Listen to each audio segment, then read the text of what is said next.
Hi guys. Now, kind of funny because I just realized I think I was wearing this same top in like all of last week's Ask Nikki. So, you're just gonna have to let that one slide, guys, because that wasn't intentional, and I swear I've worn other stuff since then. But I just sat down and I was like, oh, and I'm honestly too lazy to change my shirt, so it's all good. I'm gonna jump into today's Ask Nikki question, and it says, Dear Nikki, one of my closest guy friends at university and I have fairly recently developed feelings for each other.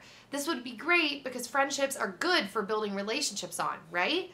However, the problem is that we, before any of this happened, along with several of our closest friends, have signed a contract on a house to live together next year. Being Christians, we don't feel it would be right to live in a house together and date, and are trying to limit our relationship to purely friendship. But as feelings are involved, we are struggling. We can't get out of the housing situation, but the feelings aren't going away either. What should we do? Whoa, that's a really good question. Okay. So as usual, I want everybody to put like their opinions in the comments because I don't know, that's a really good question. I'm just going to respond what my first thought would be on this. I would say you have a couple options. My first thought is, since a relationship hasn't started, really trying to slow things down and just being friends would probably be a good thing. Also, you were in the house with other people, and I feel like at that point, it's not like you're moving in with just him. You know what I mean? I think like it's a giant like housing situation. I mean, that could be like a dorm room or like a dorm at college. It's like you could be down the hall from someone. It is what it is. And there's a lot of things in life where it's like, dude, you want to protect yourself and put yourself in the best situation to do the things that you've decided you want to do. But it's also that it's a decision, and it's also like, okay, well, it's your decision at the end of the day. Like, just because you're living together doesn't mean like you have to go sleep with him. You know what I mean? Like, it's your decision at the end of the day, and there's multiple people in the house, so I think that really helps too. I mean, that's kind of my only thought, because you said you couldn't get out. You know, I don't think it would be a bad thing to try to get out if you really think it's this much of an issue. But you guys also haven't started dating. I don't think it's bad to move slow. You know, I don't think it's bad to just choose to have like restraint. You know what I mean?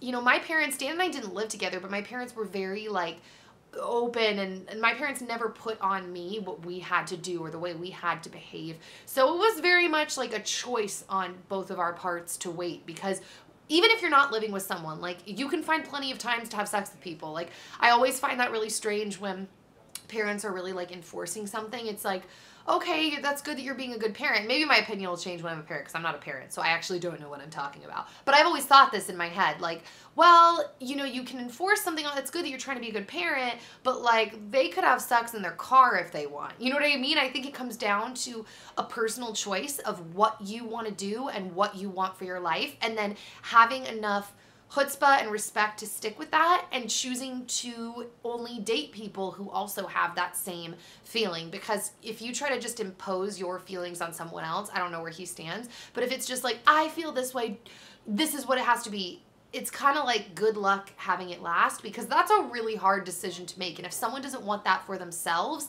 I feel like that could be really frustrating for them to hold out on that. So I just think there's going to be like, I don't know, that's my thought, is, you know, maybe communicating and saying like, hey, I want to make sure we just take things really slow, because this is my feelings about sex, you know, being open with it. Also, if you find out, you know, his feelings on it, that also might help clarify some things in your head as well. But just being open and being like, I want to wait. Like, I do not want to have sex before marriage. That's just how I feel about it. Yeah, this is making me a little nervous. What are your thoughts? I don't know. I don't know if that's jumping the gun too quick because you haven't actually started dating, but if you guys have already kind of like talked about some things, I don't know. I just don't think communication is ever bad, because if you end up with someone, everything is going to be said anyway. So it's like, might as well say it now. That's just my thoughts. You guys let me know your thoughts, because I always want to hear your, you know, opinions, and it's always interesting for the conversation to get going in the comments. Cause yeah, so there's that. Now, I'm going to answer the Twitter question. It says, how many kids do you want to have, with a winky emoji? We don't know. We're thinking maybe 3 or 4, maybe having 2, adopting 2, having 3, adopting 1, having 2, adopting 1. I don't really know. I don't know if we can for sure know till we start having kids, because I think it's just going to be a totally different experience having them than just like thinking about them. So I don't know, but that's kind of what we think right now is like 3 or 4 kids. So that's my answer, guys. All right, send your messages and questions to asknikkip@gmail.com or use the hashtag asknikkip, and me and my shirt will see you soon. Bye.